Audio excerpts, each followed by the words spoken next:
Hello, welcome to the Brainspotting and Parts Advanced Consultation Group. I'm so excited that you've chosen to join the group. I wanted to give you a little bit of background of working with Brainspotting and Parts, and also to talk a little bit about the frame of reference from where I originally came from and how I started to work with parts. So, as you know, I'm Cynthia Schwartzberg, and I've been working with parts for maybe 40 years. And I got originally introduced to it through the core energetics, which is working with energy and consciousness. So, we would look at the muscle armoring in the body based on the developmental trauma or developmental life experiences that the system or the person had had, and then how they learn to protect themselves along the way. And a lot of what core energetics is working to help release that armoring so that a person can be more attuned and connected to their core essence and express themselves from that space.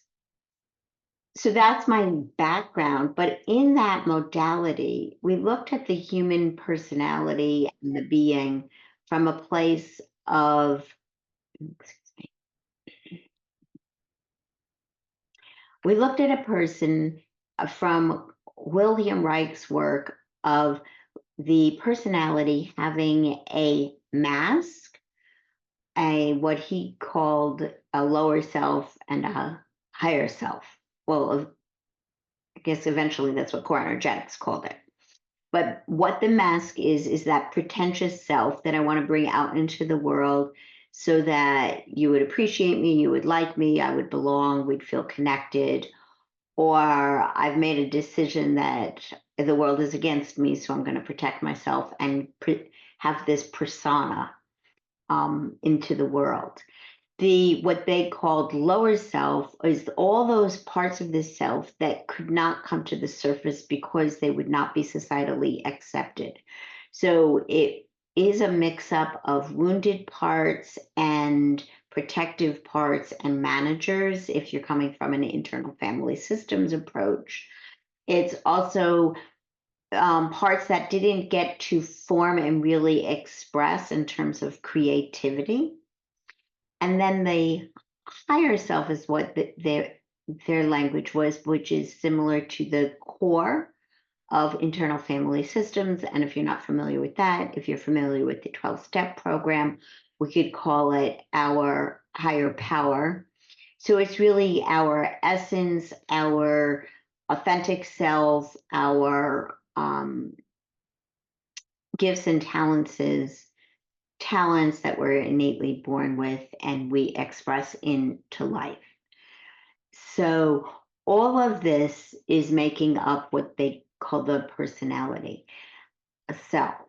So when I was working originally, I would work with people from more of a gestalt place of doing parts work from either having three pillows, somebody would speak from a different space, like from their mask, their lower self or their higher self.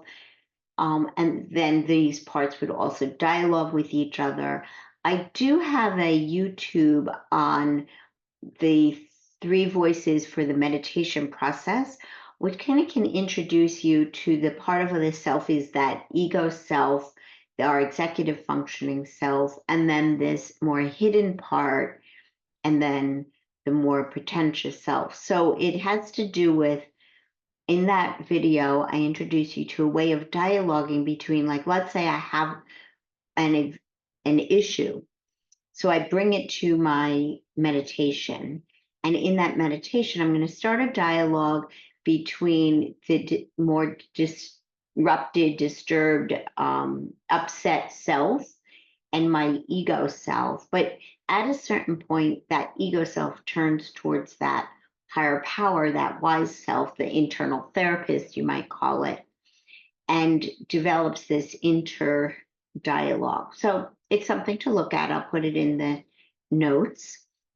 The other thing that I learned from that is that sometimes the parts of ourselves are infused in our body. Well, yes, not sometimes, but hypothetically all the time, because our body is made up of parts. And so that protective armoring and that gestalt and that sense of self and that belief system is a self within the person, but it could also be like my back or my attitude towards my back. So I learned to work with parts of the body as parts of self. All of this was predominantly what we call in Brainspotting explicit parts work.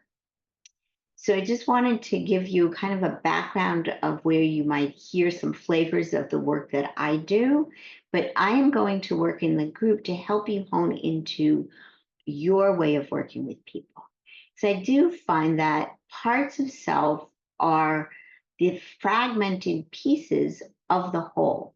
And what we're working with is helping somebody get connected in whatever way they choose to be connected. Not everybody wants to grow back into a whole if they're very, very fragmented, but they may want to at least be aware of what part of them is speaking or where they're coming from. So we will definitely be talking much more about this in group. I wanted to lay a little foundation for people who are more new to parts work than others. So going back to brain spotting and parts work. Brain spotting has two primary ways of working with parts. One is called implicit parts work, and the other is called explicit parts work. So the primary way of working that I just outlined is called explicit parts work, where it's explicitly outside of me. I'm engaging and talking to this part. I'm identifying it. Maybe you as the therapist are kind of coaching and supporting that process to happen. Implicit parts work, most of us have been doing all along because it's where I'm working with different parts of myself internally. I might be sharing a lot, a little, or not much at all during this session with you, but there is something that's happening in that internal dialogue, internal communication, internal integration and connection. So that's one big thing that I want to say about parts work with brain spotting. The other really big thing that I want to talk about has to do with when do we intervene? So we're going to talk a lot in the group around less is more. And so what I mean by that is we intervene when and as necessary. So if I have been trained in another modality and I see that something might be needed, I don't want to jump in front of the tail of that comment.